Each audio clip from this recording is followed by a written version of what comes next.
Yes, There yes. we go. All Yay. Oh my right. gosh. Okay. Technical difficulties. Yeah, I don't know what was going on, but we're here now, and Yeah, that's we're all that good. matters. Okay. I just got to change this, fix this. Groovy. All right. So let's get started. So the topic that we're talking about is self-love. We're going to talk about turning self-criticism into self-love. Ooh, saucy. Yeah. Okay. So you know how I always start on about definition. So let's start out with self-criticism. What is self-criticism? What would you say self-criticism is? I have a definition ready, but I'd love to hear what you have to say. Self-criticism to me is self-sabotage. So anything that prevents you from moving forward, whether it's criticizing, judging yourself, or just having those limiting beliefs that say, oh, well, somebody else is already doing it, so why should I do it? That type of thing. Yeah, yeah. So it's negative self-evaluation that results in what you just said. Self-sabotage is one of them. It's basically negative self-evaluation that is at least what I would say, that it leads to feeling unlovable, like a failure, not good enough, which all is under that same category that really comes down to shame. There's something wrong with me. And when that happens, the more we do it, the more it leads us into all the places we don't want to go, right? So it leads us to anxiety, depression. In some of my research, I was really shocked to find out that it leads to violence, which, if you think about it, it makes sense because if we feel like we're not good enough, sometimes lashing out is a way we do it. If we're secure, we won't. But the obvious is we go into depression, we go into anxiety, and then of course you talked about self sabotage, which I think is beautiful because that is when we don't put ourselves out there, that we don't take risks, that we sabotage things that we would like to do with ourselves, and it also breaks down relationships, healthy relationships You know too. what I think it's scary is the type of self-sabotage that you don't even realize that you're self-sabotaging. Um, what you were talking about, the violence and the depression, I think those are all external symptoms that we can identify or someone can identify for us. Like a friend might say, like, what's wrong with you? You've been down for a bit, whatever. But when you're going about your day and not realizing that you are self-sabotaging, I think that's a different level at that point. Yeah, yeah. So self-criticism, we want to dive into how self-criticism gets in our way, how it affects our mood, how it affects our actions. And if the title is to go from self-criticism and turn it into self-love, what the hell is self-love? So I want to know what love is. I love that song actually. Want you to show me. Little that's Tina Turner in the background, which is pretty random that What? she's I doing. didn't know that. That is Tina Turner. She goes, "Let's talk about love." That's Tina. What? Okay, after this, I'm going to have to Google it. It's a beautiful song, and having a high regard for your own well-being and happiness due to appreciation of oneself. So, self-love is not, I would suggest, a state of arrogance. Usually, arrogance is due to us feeling shame, us feeling not good enough, which really is due to self criticism. When we are Say that one feeling, more time. That was a lot of like computation there. One more time. yeah, so self love is appreciation for oneself, period, just to simplify Okay. it. Mm-hmm.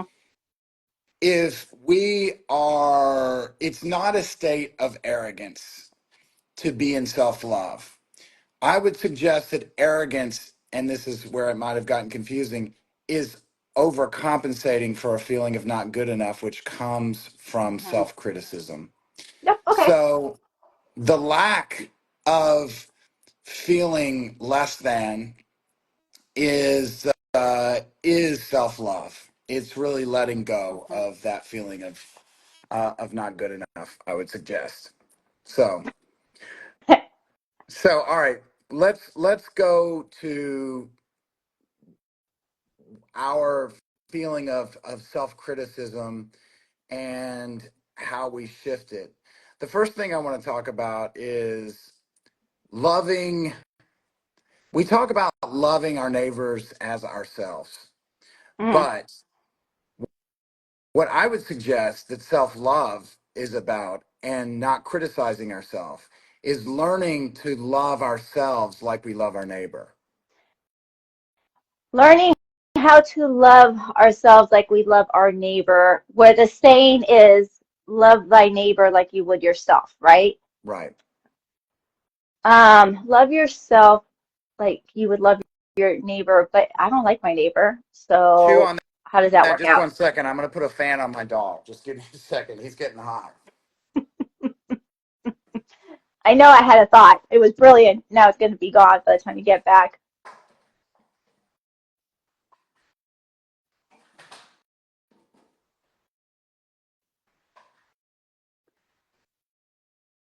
Okay. Okay. Sorry about that. Oh my gosh, Ken, thinks you could have prepped before.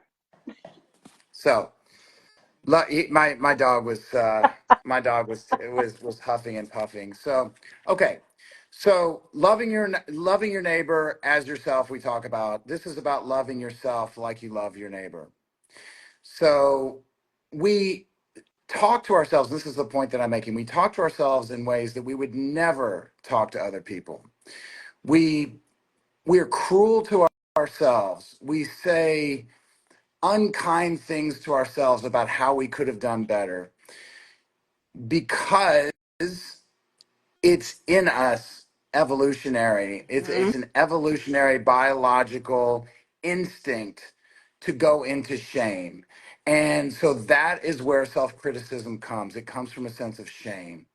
So if you think about it, if and this is what I would invite people to do who are listening or who will be listening, is to look at uh, our negative self-talk and the way we speak to ourselves, and ask yourself, would you speak to other people in the way you're speaking to yourself? And almost always the answer is no.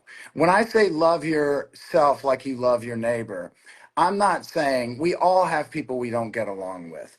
But when we talk about a dear friend, a good friend, a family member, someone we care about, or even someone we know fairly well who's having a hard time, we don't have that same sense of compassion.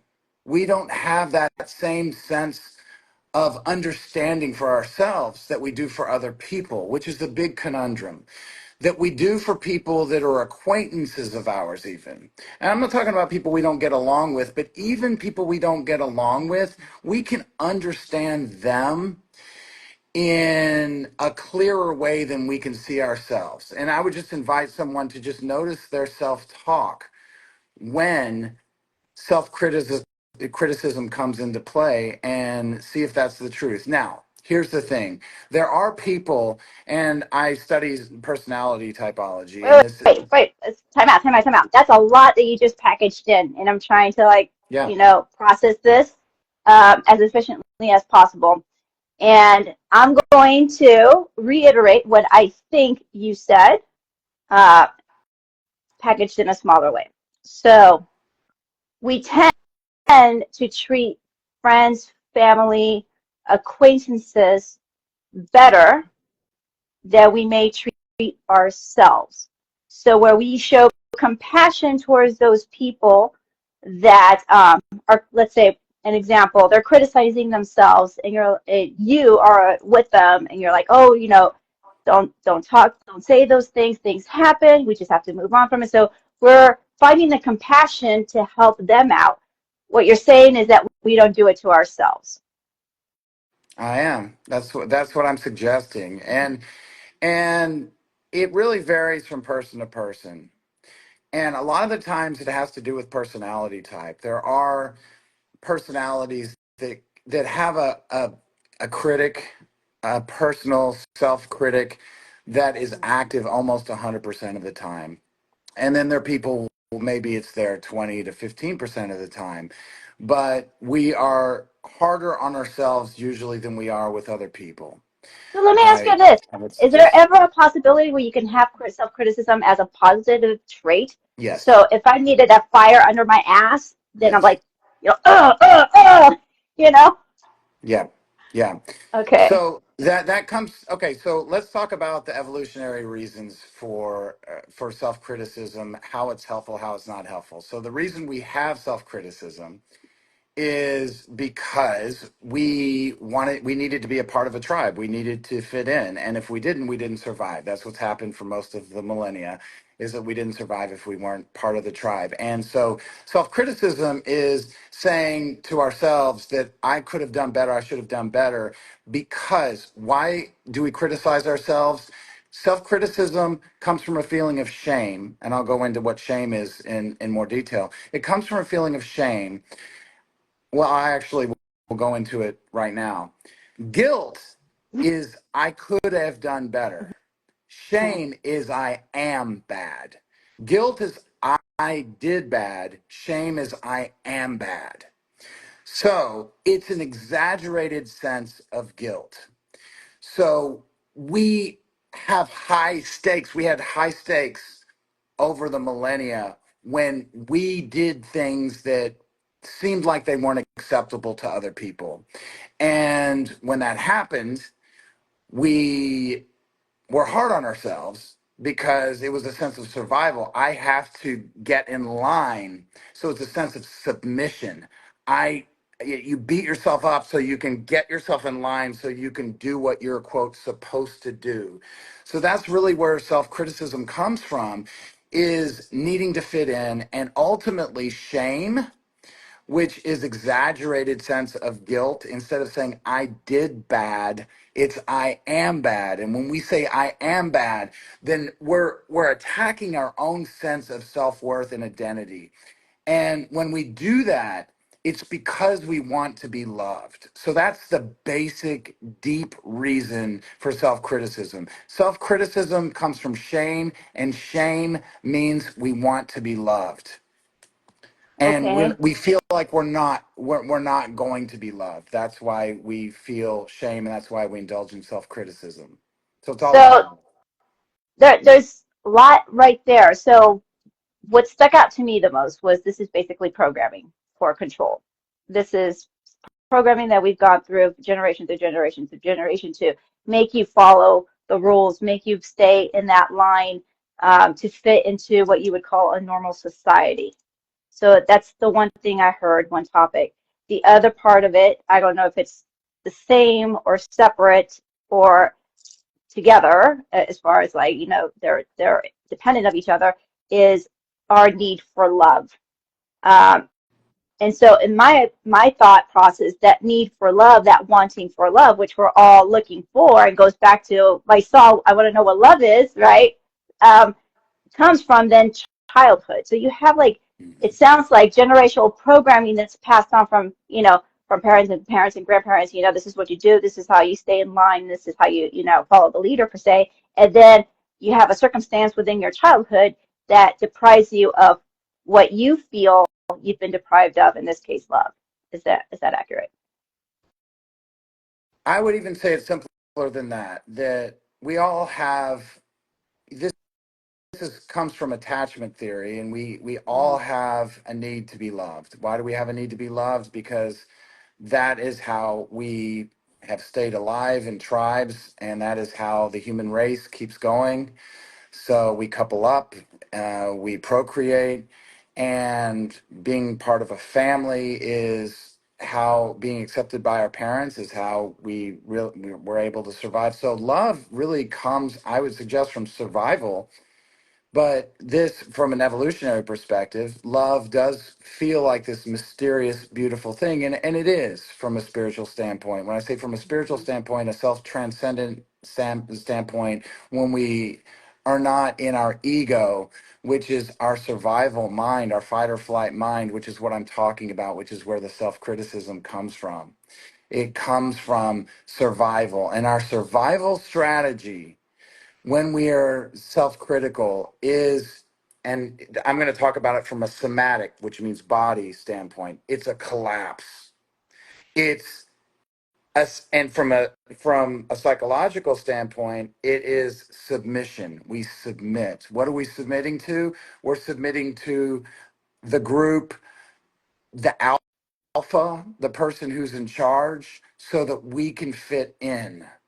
Now, I'm really talking about what self-criticism is, where it comes from, what the causes are, and I'm going to talk just a little bit more about the causes from our childhood. But before we talk about how we deal with this sense of self-criticism and we turn it into self-love, or we start to accept ourselves more, it's good to know what's happening inside of us. And it's a need to fit in. And when we do that, we're actually submitting. When you see an animal, maybe because animals like to play, and maybe there's an alpha animal that will attack the other animal saying, you're bothering me, you're trying to play with me, you're bothering me. You'll see the other collapse and cower, Mm-hmm. and that is the stance of self-criticism. It's, I should not have done that, and the I should not have done that goes into shame, which is how our egos attack our own self identity, saying, not just I did something bad, but I am bad. And then we carry that around with us as there's something wrong with me and I'm not good enough. So So let me I said ask you for a lot. Yeah. clarification.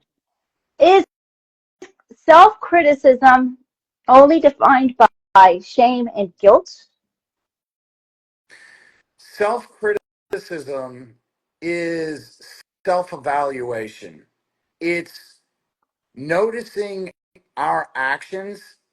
And why are we evaluating ourselves? We're evaluating ourselves because we have expectations of how we should be. And so you can say, if we if we weren't so identified, I don't talk about ego that often in these, but because ego is kind of a nebulous concept, but with self-criticism, it really is, it's our super ego, which I just used. It's the part of us that's watching ourselves saying, this is how I fit in. We have the id. This is Sigmund Freud, obviously. The id that just wants to eat, have sex, just feel good all the time. It's the part of us that wants to jump on social media right now. I don't want to work. I want to do this. That's our id. Our super ego is the part of us that is like, no, do you like my whip sound? You should not do that. That you have to stay in line. You have to do what society wants you to do because you have things that need to be done. That's where the self-criticism comes from. And between those two is our ego. And our ego is our ego just means I. It's a sense of identity. So when we are over identified with ourselves, our sense of selves, then we don't just think I did something that I shouldn't have done and I've learned our lesson. That's when we can just move on and we're not over identified with ourselves. The when we're over identified with our sense of self, which is our ego, our id, our super ego, this sense of me and us watching ourselves, then we're like, I didn't just do bad, I am bad. And that's where it turns in to depression, anxiety. We can lash out at other people and be violent. We don't take actions that we would have otherwise taken, and we end up, quote, failing at things because we don't even try. Actually, we don't even give ourselves a chance to fail. So, my point in all of this is self criticism from a, I'm kind of going into spirituality, but in a very practical way. It's over identifying with our sense of self. We are being too self focused, and that is why we are contracting and thinking badly about ourselves rather than putting our focus on how we need to move forward in our lives and the actions we need to take. Okay, so I'm going to be that uber nerd, and I'm going to simplify it more because I think what really clicked with me was self-criticism is self-evaluation. So that's the action, that's the verb. And then when you have the guilt and the shame, that becomes the noun, because then an idea forms based on that self-evaluation that may or may not be true. In most instances, it's not true, right? Because the ego likes to make stuff up to keep you down, to keep you protected, because that's his job.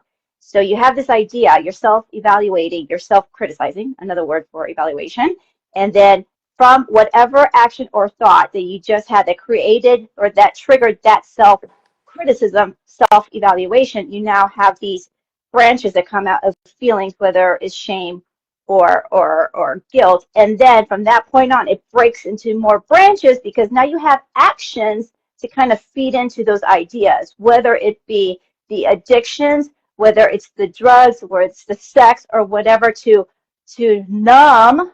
So it goes up to numb that feeling, that, and then eventually shut down that self-criticism. Yes. However, what you're doing is just expanding on that Yeah. self-criticism, because what you resist, you can continue to persist it and it'll magnify, Beautiful. right? I All think right, that's very well said. Uber I think that's nerds. very well said.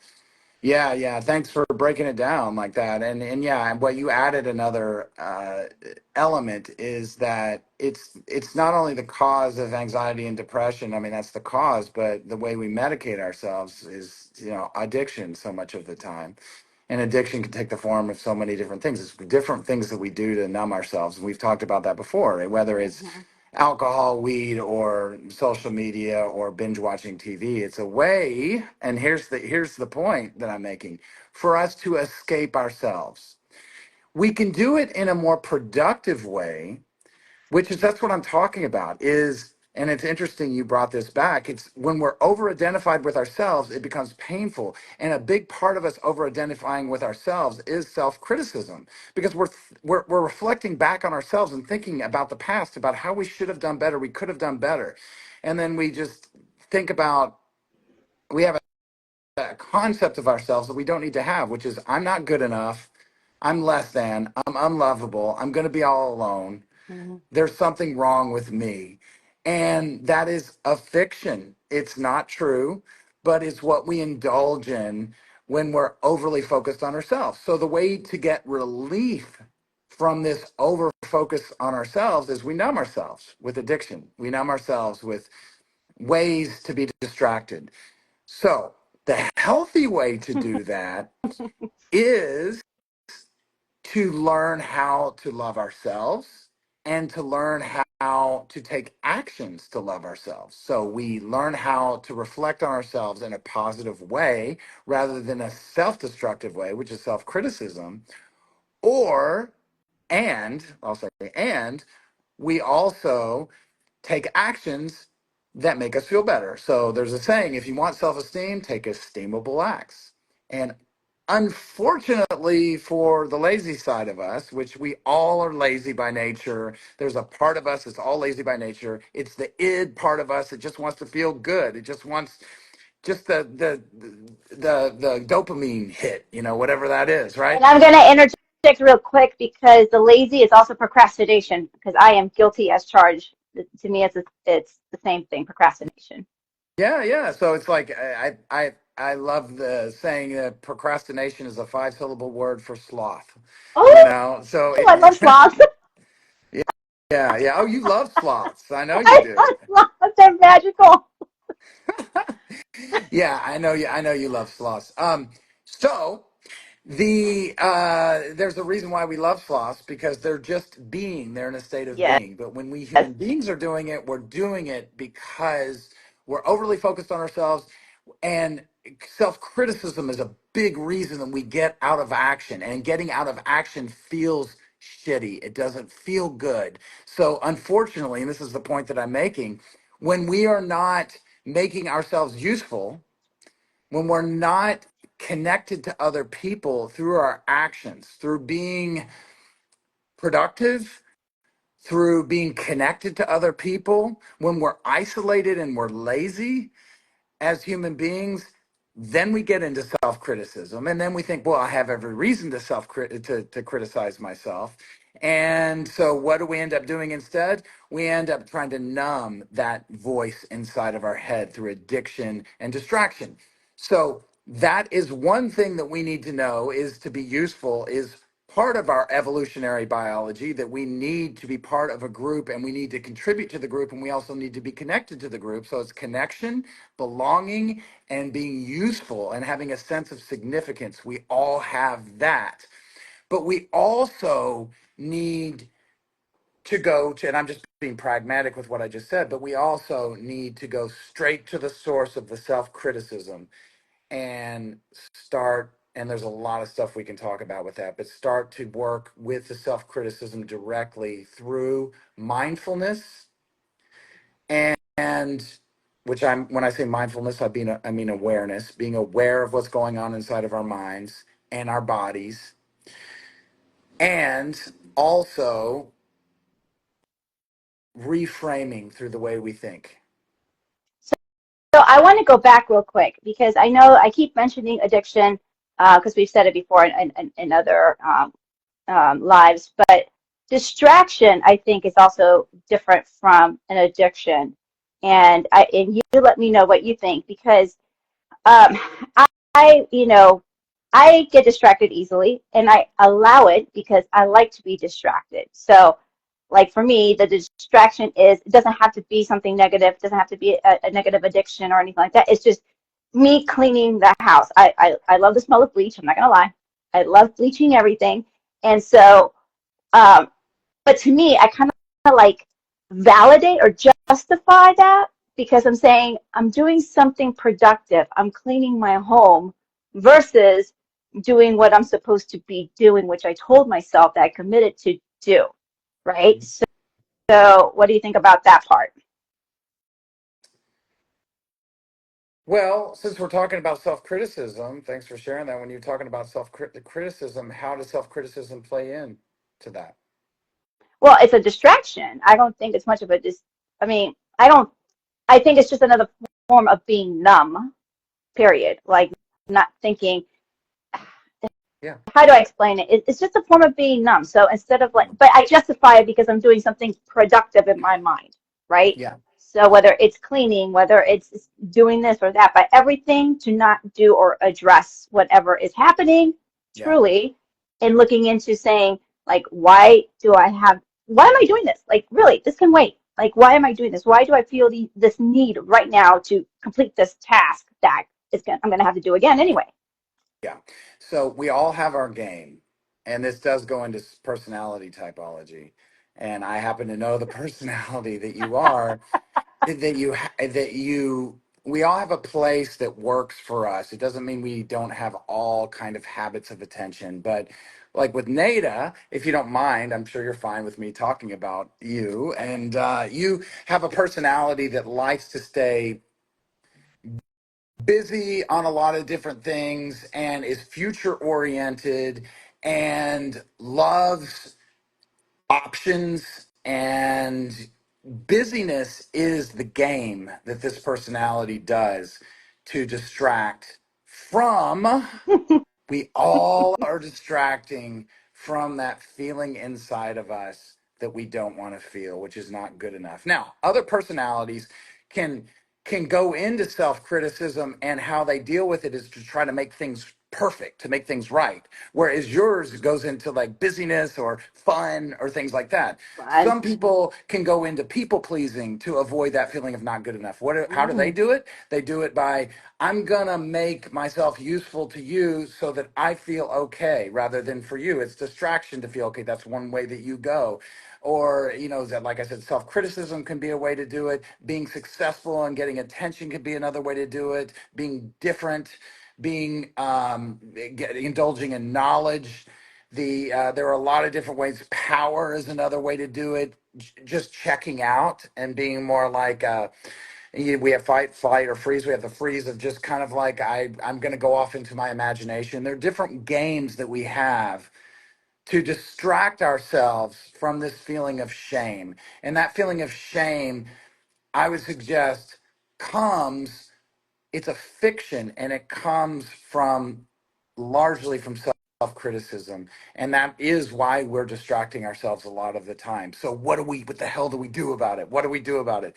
What we do about it is, yes, we start to channel our energy in ways that make us feel better about ourselves, but that is only a modicum of what's gonna help. We have to go to the cause, and we have to deal with our self-loathing thoughts directly, and I think that would be helpful to talk about now, if you'd like.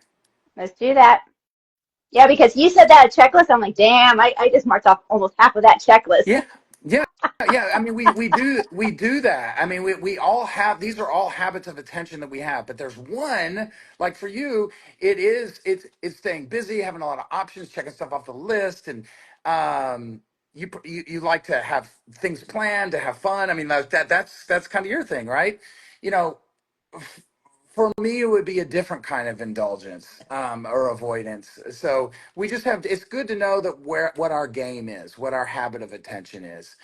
So where it comes from, I've talked about from an evolutionary biological perspective, where this feeling of self-criticism comes from, and the goal is, how do we take self-criticism and turn it into self-love, and how do we do that? Well,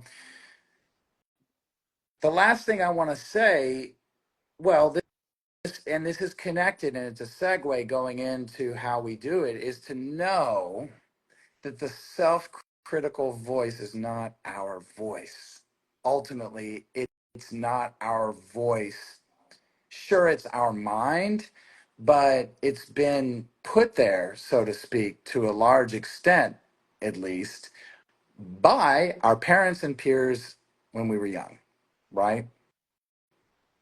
Well, I believe it, but I believe in the also in the woo-woo version of it as well. But what's your pragmatic way of defining that? Well, tell me what the woo-woo version is. Tell me what that is. Well, the woo-woo version would be, basically it is the programming from your parents, but it goes along generations of Yeah, because it's within your DNA, yeah, right?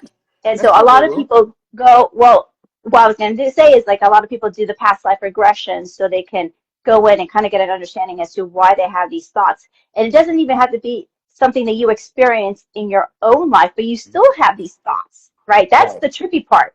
Like all of a sudden, you may just start saying things like, I hate white cars.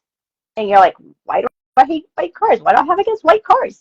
But you have it in you. You get this anger, this trigger that whenever you see a white car, that you get, upset or whatever. But that's not coming from you, right? And it comes from generations and generations. I don't know, that something must have happened with a white car, in your past life. So when it comes to the woo woo aspect of it, is one,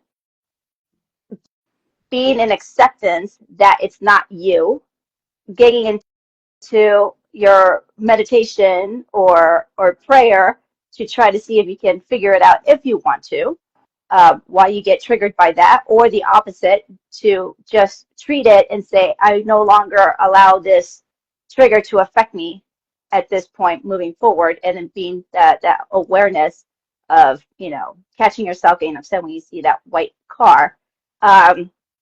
So I guess to me, in a more spiritual sense, is more of like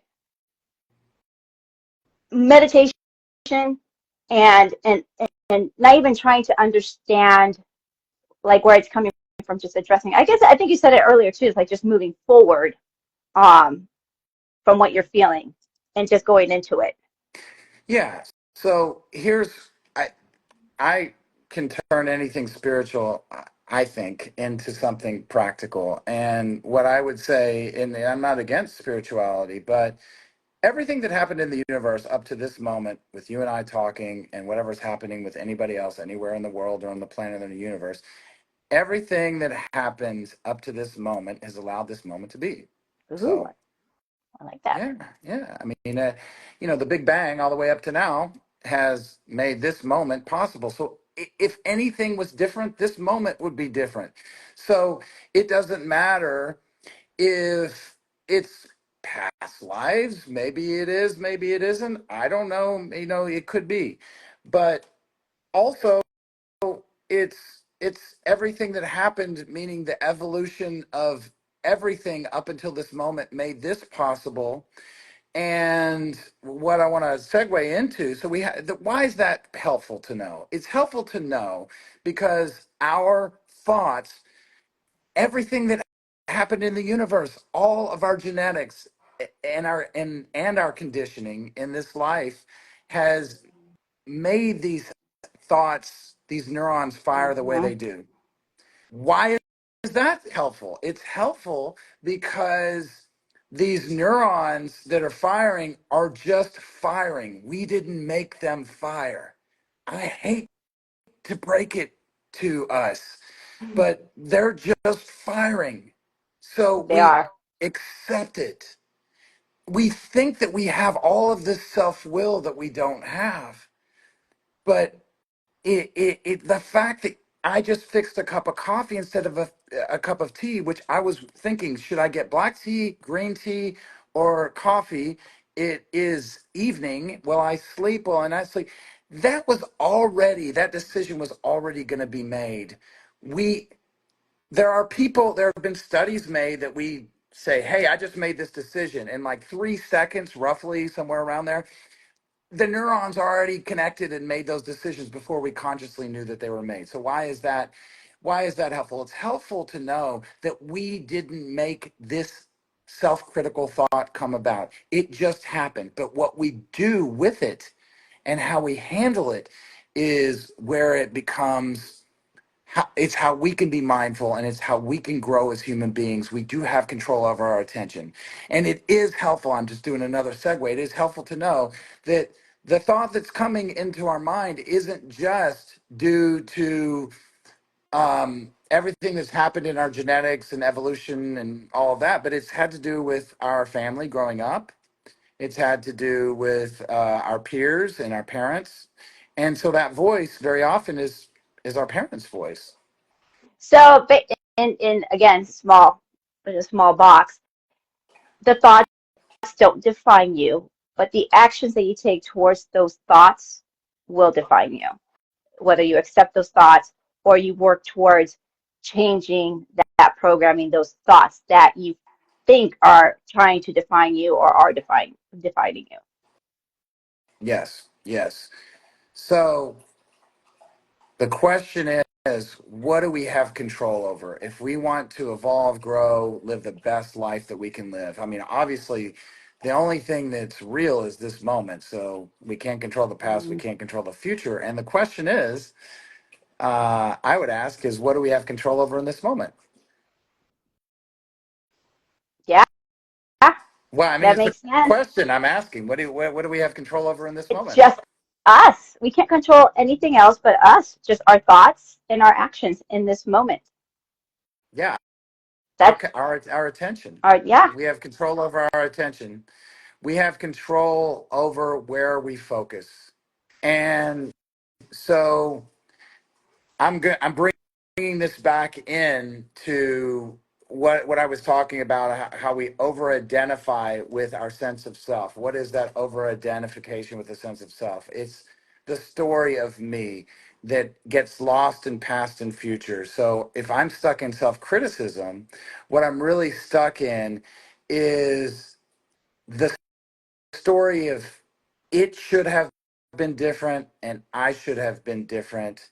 And that sense of shame gets really, really intensified when we focus on everything that's not real, which is past and having anxiety about the future rather than being mindful about what's happening inside of our mind. Okay, so I have this self-critical thought.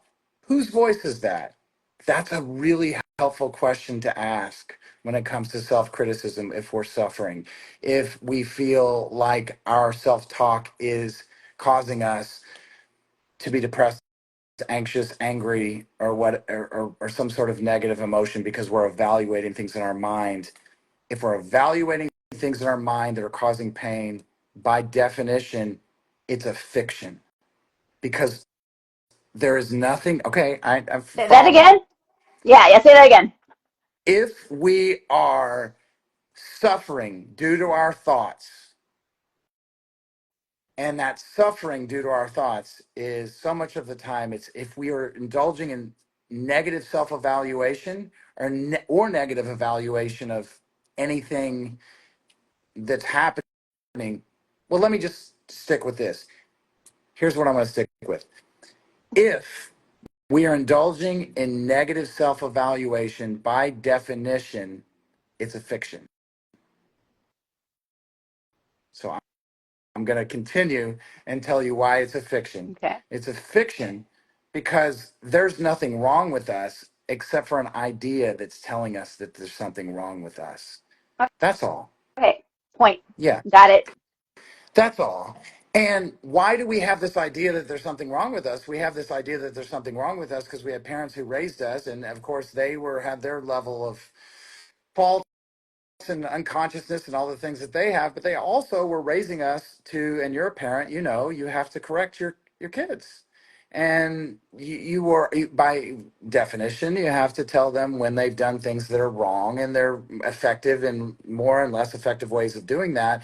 But when we have parents who are, they're going to be criticizing us, then we internalize that depending on how our mind works and our genetics and our basic kind of state that we're in at the time. We internalize that, and that is the voice that tells us there's something wrong with us, and that's where self-criticism, I would say, to a large extent, in our own life, where it comes from. So, what do we do about it? We ask ourselves, whose voice is this? Where does this come from? That is step one. Where does this voice come from? Oh, okay. This is my dad's voice, just to use an example. The question is, can I make some space for that voice?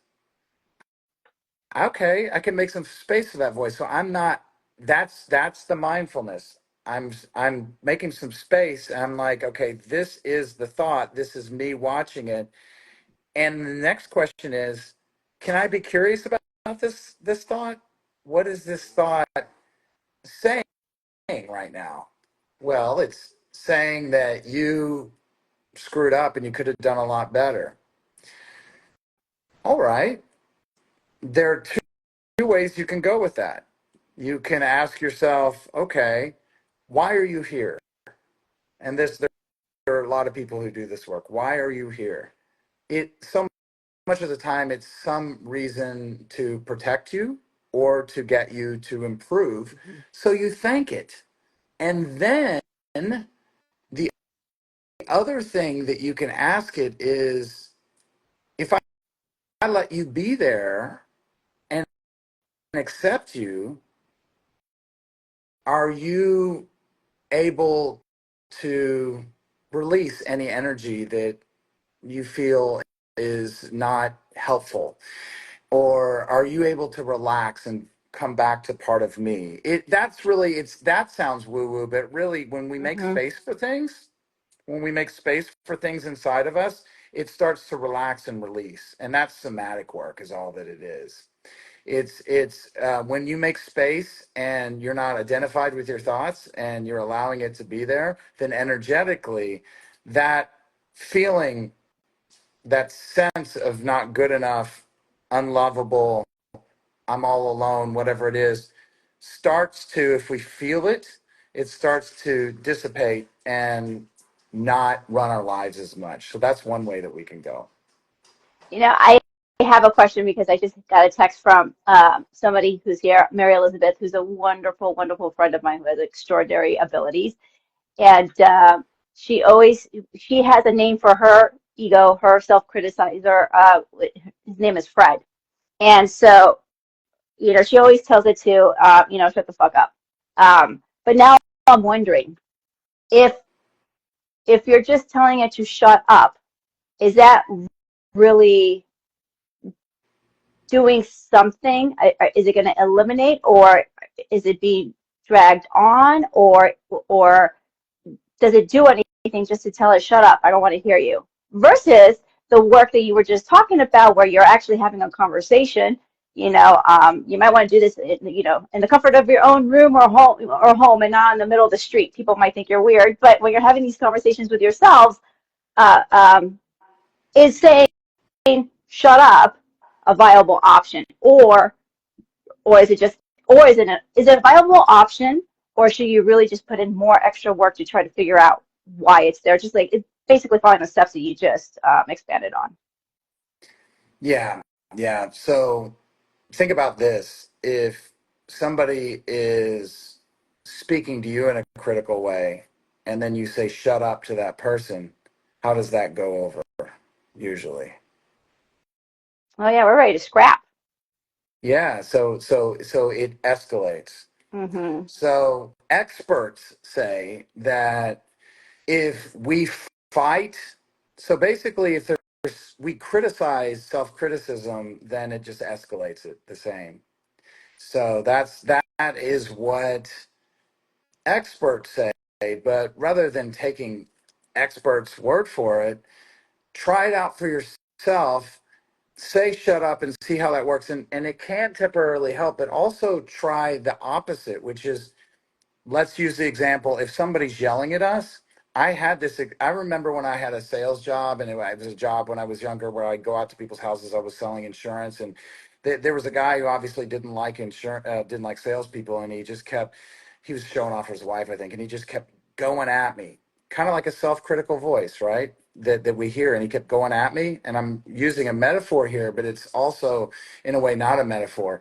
He kept going at me, and I didn't react. I just stayed there, present and aware, just like I'm suggesting that we could do for a voice inside of ourselves. But he kept coming at me, and then he finally just collapsed, and I saw him do it. He just went, "I'm really sorry. I've been really, really rude, and I apologize. And you've been a gentleman, so I want to start over." He said something like that. So that's what happened when that person was coming at me, and I didn't react. And from doing somatic work with my clients, and from noticing, being mindful of things happening within myself, I have noticed that when I give space to it, which is what I'm talking about, and allow it to be there, then it doesn't have anything to react off of. Number one, I'm not identifying with it as my own voice, and I'm not identifying with my emotions as me, and I'm making space and watching it. And as I allow it to be there, it starts to finally go away. It starts to dissipate and does the equivalent of, you know what, I'm sorry, I've been a gentleman. I'm going to start to get along with you, which is that energy, instead of being contracted, will start to relax. And it really is true. It's been in Buddhism for 2,500 years. It's been in psychology for 100 years, but we know that what you resist persists, but what you look at and accept starts to disappear. And that's what I'm talking about from the work that people like Adam Levine, not Adam Levine, that's the rock star. What's his name? His last name Maroon. is Levine. Do you know who he is? I, Do you I, know no. Like now you got me thinking about Maroon 5. So Levine? It doesn't matter. His last name's Levine, but he came up with something called somatic experiencing, and my teacher was taught by him, and so I should know his first name. But so that's the work that we do, and that is what I would suggest is better and more effective than saying shut up. Shut up can help to a certain extent, and I've had people, mentors, tell me to do that. But from what I've studied and what I've experienced, the better way to do it is to accept, and that's what comes from mindfulness, somatic experiencing. As Peter Levine, I just thought about his, that's his first name, Peter Levine, who is quite a genius. And any kind of work from Eckhart Tolle to Carl Jung is going to talk about that. hmm no, I mean, I think you just hit something. I do have that tendency of saying telling the ego or the criticism to basically shut up so I can move on to the next thing. But it'll come back eventually. So You it want may to go just, about 10 more minutes, by the way, since we started late? yeah, we can do How that. do you? Okay. Yeah. But I think at the end, just like everything else, taking a band-aid route is not going to ultimately fix the boo-boo, right? You really have to like really delve into the injury or whatever and work it through and go through your therapy or whatever to so you don't have the band-aids anymore and you're fixed to the best of your ability. Yes.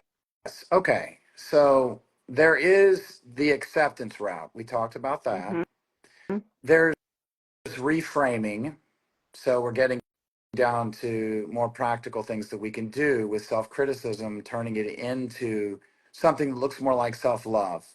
So love and acceptance are pretty synonymous here with what we just talked about, which is you allow something to be there. Pure acceptance is love because if you allow, rather than, let's externalize it again, like I did with that example I just used. If you allow another person to be completely, you accept them, that's love. So how does that work with ourselves? Well, if we allow ourselves to be, that's self-love. And so if we know that our neurons are just firing and we have this thought that caused pain, well, I didn't cause that. It just happened. It was neurons firing because of my conditioning and my genetics. Okay, that's just what it did. It's not the truth. Again, it's a fiction. Saying that there's something inherently wrong with me because I did this is not true. The fact that I could have done better, sure, we all can do better, but that is the beauty of life. So rather than going from rather than going straight to I am bad, just know that I did something that could have been done better, and that is how we learn. And we also have to know that failure is how we live a better life. That's how we learn.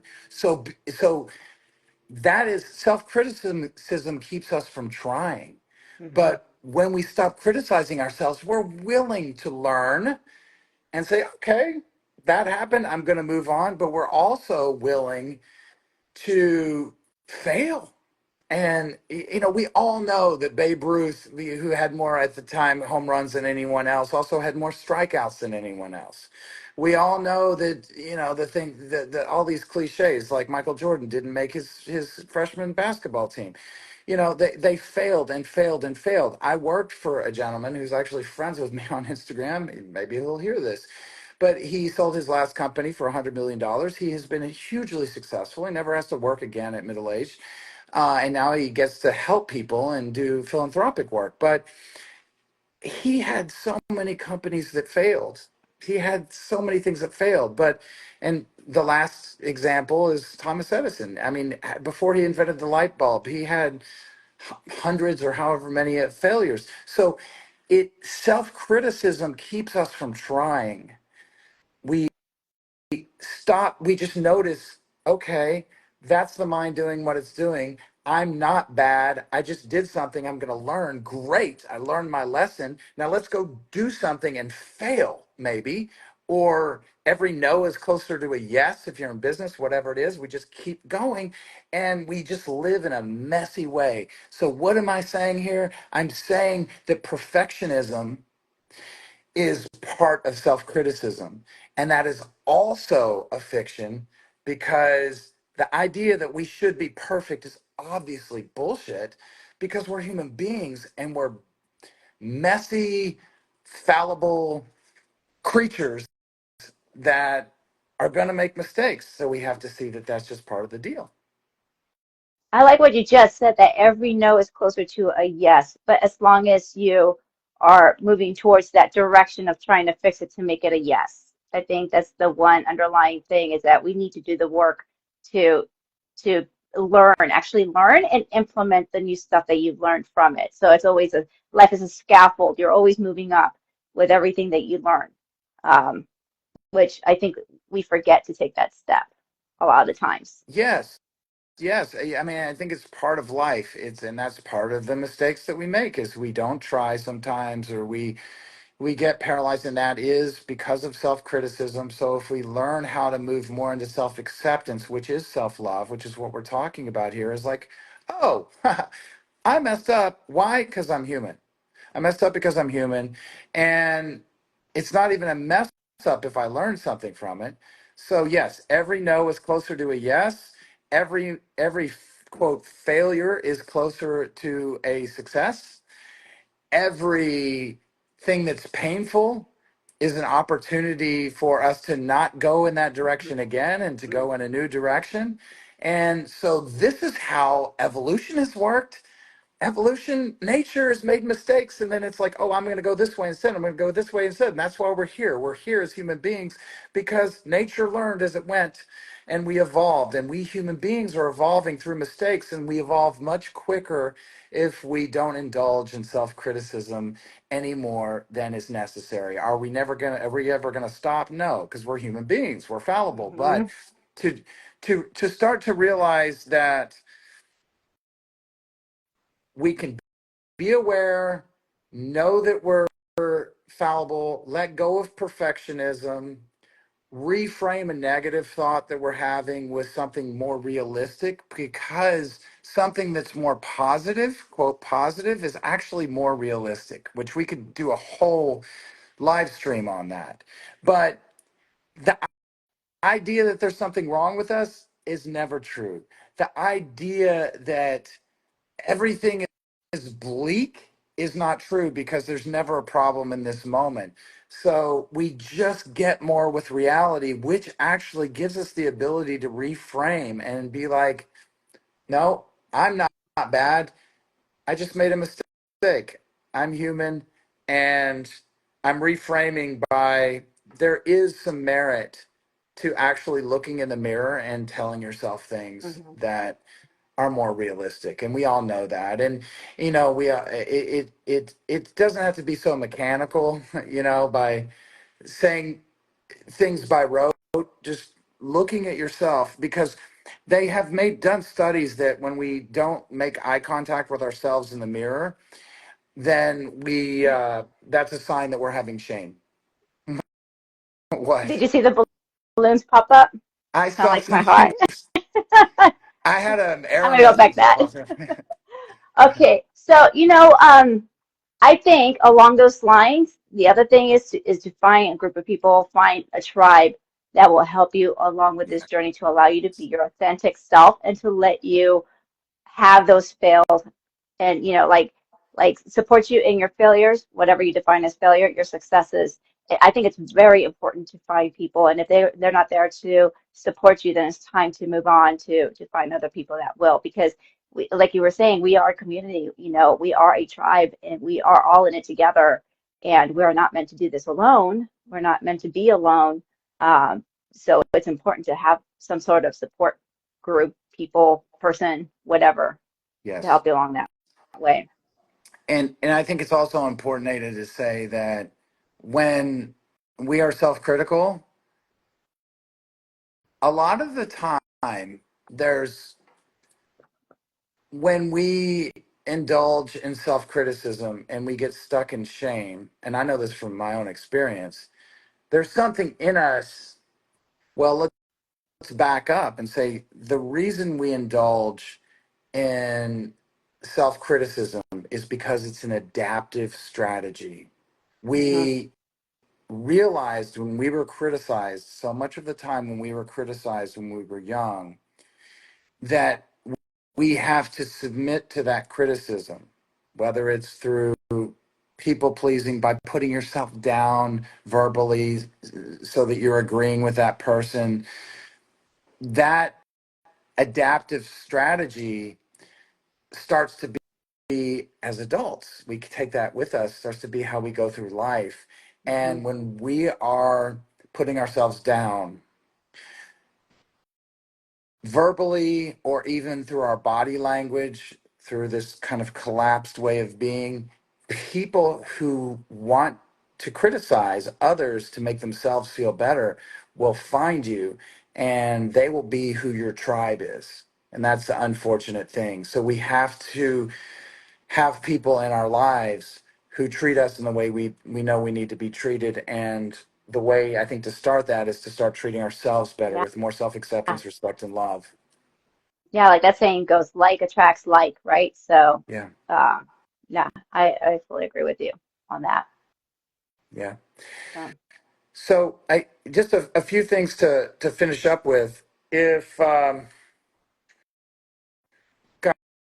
gosh, there's so many things that we could talk about, but to look at how you handle how much you criticize yourself, ask yourself, how do you handle a compliment? mm, If you start putting yourself down or you push it away, that's a pretty good sign that you indulge in self-criticism.